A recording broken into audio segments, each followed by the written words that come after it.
നോക്കട്ടെ.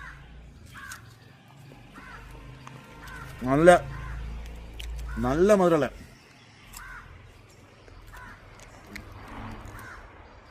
നമുക്ക് ഇതാ ഒരു അതിഥിയുണ്ട് ഇവിടെ.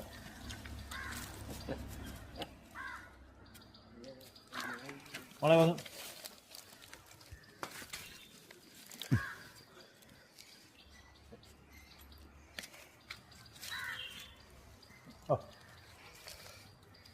നമ്മുടെ മോഹൻദാസ് സെറ്ററാണ്, നമ്മുടെ അയൽവാസിയാണ്. അതെല്ലാവർക്കും നമുക്ക് ഓരോ പീസ് ഒന്ന് കൊടുക്കണം, അതുകൊണ്ടാണ് കുറച്ച് കൊടുക്കുന്നത്. എന്നാൽ നല്ല ഒരു ക്യാമറ എടുക്കുന്ന മകനുണ്ട്, അവന് ഏതായാലും ക്യാമറയിൽ കൊടുക്കേണ്ടത് കഴിച്ചോ. അപ്പോൾ ആ സന്തോഷം. നല്ല